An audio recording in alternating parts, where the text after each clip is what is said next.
हा पूल आता बांधलेला आहे. स्पेस टेक्नॉलॉजीने हा पूल बांधलेला आहे आणि काही दिवसापूर्वी ह्याचं उद्घाटन झालं.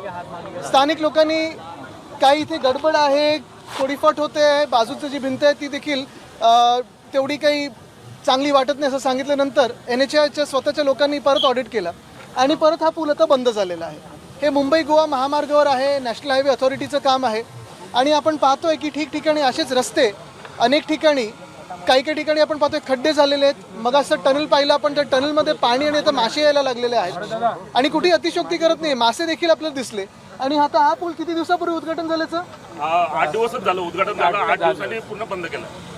ऐकलत? ही हालत आहे मुंबई गोवा महामार्गाची. गेले 10 वर्ष आम्ही ऐकतो की प्रत्येक गणपतीच्या आधी हा आता रस्ता होणार होणार होणार. काही ठराविक मंत्री येतात, पाणी करतात, मग PWD वाले येतात, NHAI वाले येतात, डागडुजी करतात आणि रस्ता हा असाच राहतो. ह्याच्या खालचा जर रस्ता पाहिला तर तेवढाच भयानक आहे. आणि ज्या पुलावर आपण आता उभे आहोत तिथे थोडं पलीकडे पालकमंत्री झालेत म्हणून चांगले फटाफट बॅनर लागलेत. बॅनरची क्वालिटी A1, रस्त्याची क्वालिटी स्पेस टेक्नॉलॉजी. या नाही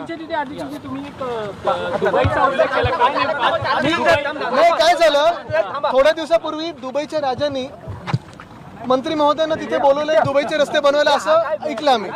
ते जे टनेल केलेलं आहे, मी घेतो ते जे टनेल केलेलं आहे आपण पाहिलं असेल तर टनेलमध्ये आता पाणी आहे. टनेल म्हणजे अंडरपास केलंय, तिकडून ग्रामस्थ दुसऱ्या बाजूला जातात, लहान मुलं शाळेत जातात, अनेक लोक तो अंडरपास वापरतात. गुडघ्यापर्यंत पाणी होतं, तुम्ही आम्ही दोघांनी पाहिलं आणि तर मासे दिसतात त्या अंडरपासमध्ये. आदित्यजी, कंत्राटदाराची बिलं थकीत असताना आज उल्वेमधील एका कंत्राटदाराने आत्महत्या केलेली आहे. आपल्याला मी हे अनेक दिवस सांगतोय, गेले 1.5-2 वर्ष सांगतोय की अनेक बिलं ही थकीत आहेत. कंत्राटदार जे जेन्युन काम करतात त्यांची बिलं थकीत असतात. जे कंत्राटदार मंत्र्यांच्या खिशाचे खड्डे भरतात त्यांची बिलं बरोबर सोडली जातात. मंत्री दौरे करतात रायगड मधले सगळे, अगदी भरत शेठ असतील किंवा आदिती असतील, कसं बघतात दौऱ्याकडे रात्रीची अवस्था? काय घराघरा फिरल्यानंतर रात्री पाठदुखीसाठी काय वापरतात हे विचारत आहे ना, कारण हेच सगळ्यांना आता दिलं पाहिजे. एवढा भयानक रस्ता असताना मंत्र्यांनी दौरे करून काय उपयोग आहे? बाहेर तरी बघा काय चाललंय.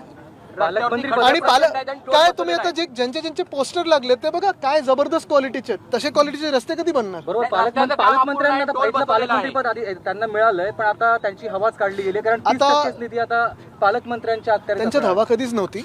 पण म्हणजे कुठून यायची ते तुम्हाला माहिती.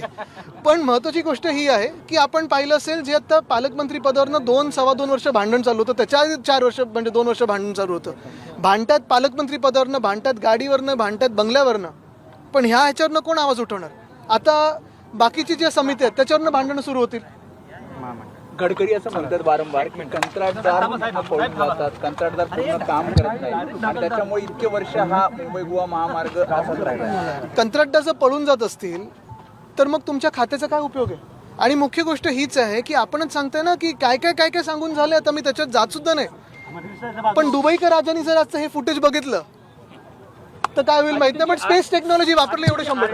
एक गुप्त बैठकीचा व्हिडिओ व्हायरल होतोय नागपूर मधला, वसुलीचा हा सगळा प्रकार आहे, अधिकाऱ्यांचा व्हिडिओ व्हायरल होतोय RTO कार्यालय. मला वाटतं आता त्याच्यावर मुख्यमंत्री बोलतीलच काहीतरी. पहिला आज आपण ह्या विषयावर बोलूया. MPSCचा पेपर रद्द झाला.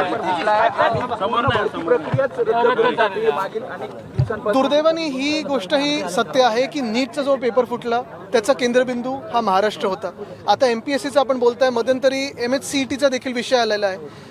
पण सगळीकडे ही परिस्थिती असताना आपण पाहतोय जे सगळे लोक तरुण मुलं मुली जेव्हा रस्त्यावर आले होते त्यांच्यावर लाठीचार्ज करणारे हेच होते, त्यांना दिमागी नक्सल बोलणारे हेच होते आणि ह्यांच्याकडून एक परीक्षा नीट ते चालू शकत नाहीत. यांना 1 नेशन 1 इलेक्शन घ्यायचं. आदित्यजी, महत्त्वाचा प्रश्न, 2 मंत्र्यांमध्ये संभ्रम अवस्था आहे. आदिती तटकरे म्हणतात की पेवर ब्लॉक लावू नका, आदिती तटकरे, आणि मंत्री भरत गोगोले म्हणतात की पेवर ब्लॉक लागलेले कधी उत्तम या पावसाळ्यामध्ये.